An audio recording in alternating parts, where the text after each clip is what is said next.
Shell Petroleum Development Company has secured ministerial approval to sell its onshore assets to Renaissance Africa Energy Company Limited. The deal, which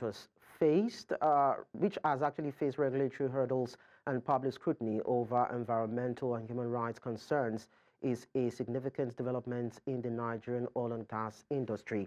Meanwhile, the conclusion of the 2024 oil licensing bid round saw TotalEnergies and several local players securing prime blocks, while the NNPCL lost out despite being named a reserved bidder. So this morning, Femi Oladehin, senior partner, Argentil Capital Management Limited, joins me. Good morning to you, sir. Good morning, Leko, and good to be on the show again. Of course, it's always nice to have you around. So we understand that this divestment approval was initially rejected due to regulatory hurdles. I'd like to get your insights. What insight do you have about these regulatory issues and whether or not they have been addressed?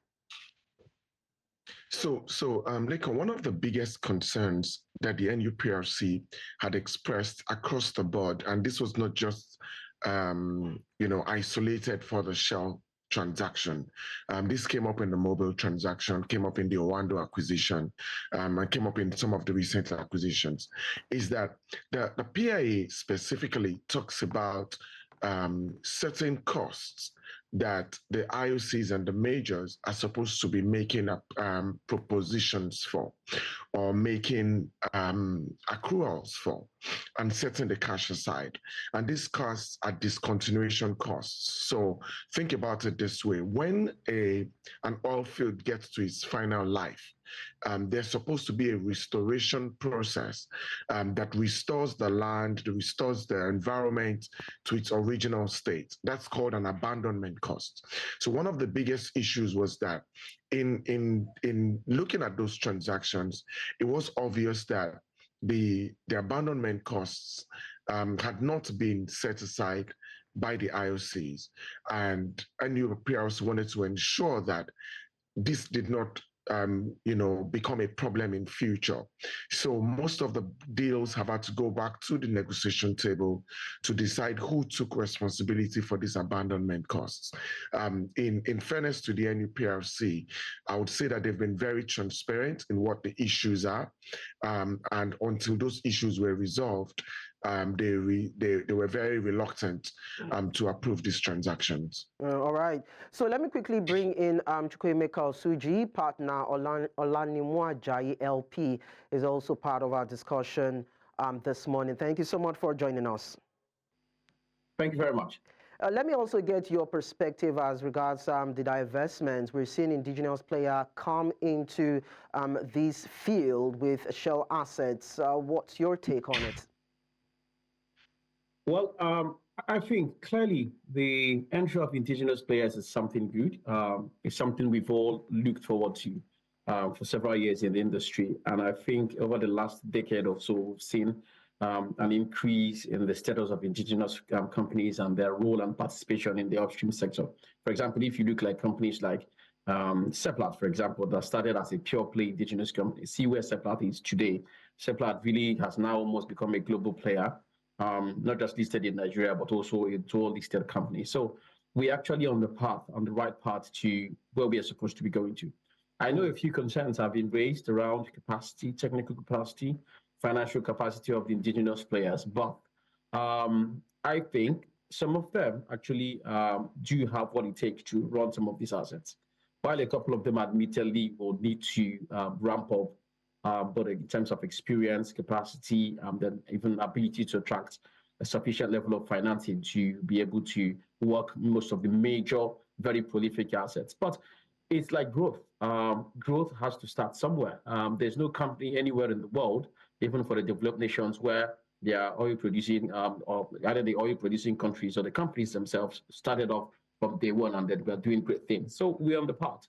All that we need is to make sure that regulation is consistent and certainty, and the certainty of regulation. Once we have that, and I think with time, with the right collaborations and partnerships, the companies will begin to see more, Nigerian giants emerge from the sector. Okay. So I'm confident.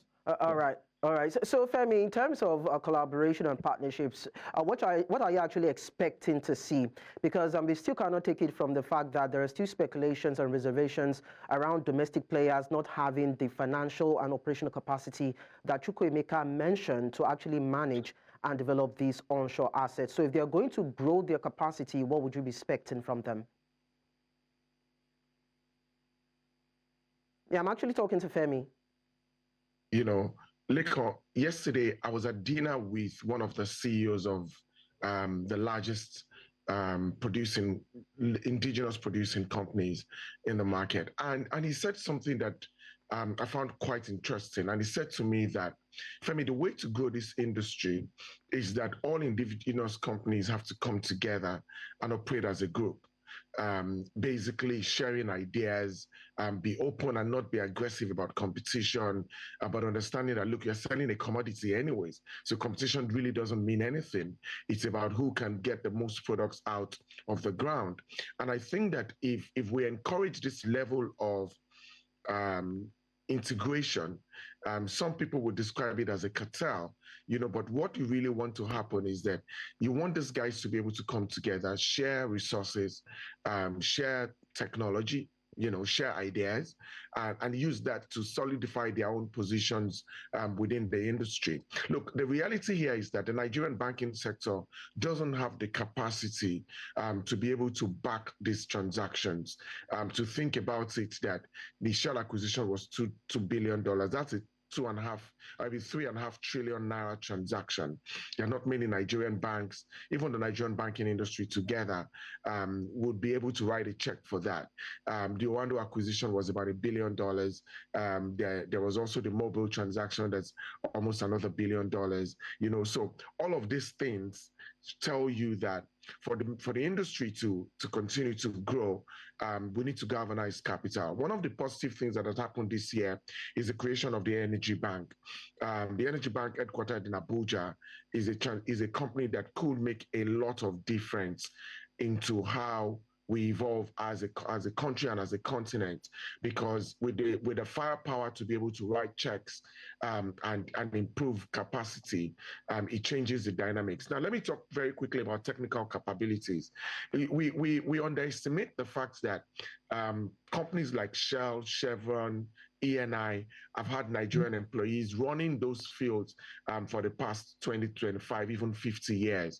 And there are people that have been in that industry for 30, 40 years that are still working with those companies. So it's not like we've suddenly lost technical capabilities as a result of these divestments, because these companies are retaining those staff and integrating them into their businesses. So I think this is a good thing for the industry. And we can only look back in another 5 years and say this was an epochal moment for the Nigerian oil and gas industry. Okay. Chukwuemeka, away from the financial war chest it would take to get the most of these assets, what about issues around security, environment, and the community? We know there have been talks around corporate governance, increasing CSR, but do you think the communities will be warming up to these indigenous companies?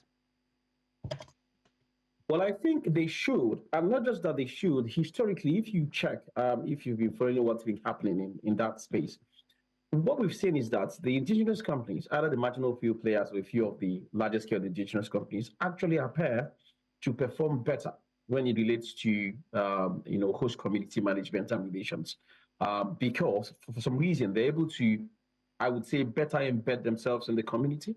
And I think they're better able to feel the pulse of those communities, particularly for those that I'm aware of, and there are quite a number of them.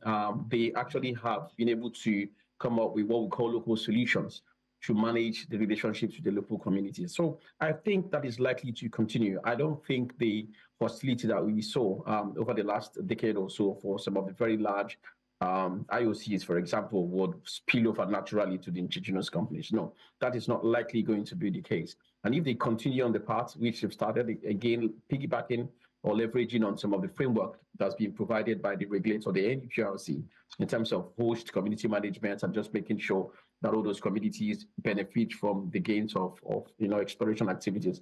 I think that relationship is something that will continue to get better. Okay. Except, of course, something happens, something maybe for some reason, a few stakeholders or interests in some of the host communities feel their specific interests are not being catered to. But in any event, I also think even if we get to those sort of scenarios, it's something that the local communities, the local companies can manage. So I think I'm a bit optimistic on the fact that the indigenous companies are well placed, and historically we've seen that they've been able to manage host communities. So I don't expect that there will be any significant rocking of the boat in that regard. Okay, so let's now look at financing Nigeria's 2025 budget and, of course, the oil licensing round. That's the other side of our conversation anyway. I'll start with Femi. Now, the Nigerian National Petroleum Company Exploration and Production Limited, which is a subsidiary of NNPCL, lost out in the recent oil licensing bid rounds. Tell me, how did that come to you when you got the information? So not necessarily shocked that that was an outcome. Remember that NNPC doesn't honestly have historical capabilities when it comes to these bid processes, because in the past they got it just as part of cost, as part for the cost. This is the first time when they've had to compete with other people in a bid process, and I think that it's a learning curve for them. I know that on the technical side they did very well, but it was when the financial bids were opened yesterday, and because they were electronic bids, that the NNPC fell short of the other IOCs. Look, I think that it's nothing to be worried about. It just shows that, first, the NUPRC, we are transparent with their process, and nothing reassures investors more than a transparent process that people can actually back. And secondly, that the NNPC has to build capacity, especially in the commercial side of its business. And once it builds this capacity, then it can continue to demonstrate the ability to compete effectively with these guys who have been doing this for a very long time. So it's not a big deal. They've lost out in this process. They will learn the lessons. NNPC is a very fast learning organization now, as you would see with their attempts to restart the Port Harcourt refinery and do some of the things that the private sector has shown them are not rocket science. And I think they're going to learn. It's good for them to have their noses browned now. And when the next set of bids happen in 2025, as the NUPRC has alluded to, they will be better prepared on the commercial side to be able to put the right bids together. So, I mean, it's not the end of the world. They would be able to put themselves in a position where they can create some value for the Nigerian shareholders in the not distant future. Okay, just before we wrap things up, we need to talk to Chukwuemeka. We talked about the 49.7 trillion naira budget for 2025 presented by the president, and there have been concerns around the dependency on oil. What is your take on that? Heavily relying on crude oil revenues to actually fund the budget. Do you think that is healthy? Well, I think, what other alternatives do we have? So I think it's a scenario where this is the way things are. A good number of people, that's not the ideal. The subject of diversifying the economy and making the budget not so reliant on oil revenues has been something we've been battling with for several years. But the fact is that budgeting is a matter of, it's factual. It's not, you can't wish it into existence. As it stands today, to what extent are those other oil sectors contributing or are able to contribute to the budget? So given where we are at the moment, and things don't change drastically, even if you decide to pump in billions into the other non-oil sectors, you won't get the results in a year. So as it stands today, the budget of 2025 will rest on what has been done in 2023, 2024, before 2025. And as it stands, oil revenues plus gas, it's pretty much where most of the funds is going to come in from. So whether we like it or not, it just doesn't matter. That's just the reality for today. Well, we just need to hope that the oil wells will not dry up so that we can have enough funds for the budget. We hope so. We hope so. Femi Oladehin, senior partner, Argentil Capital Management Limited, and Chukwuemeka Osuji, partner, Olaniwun Ajayi LP. Thank you so much, gentlemen, for sharing your thoughts with us on the show. Thank you.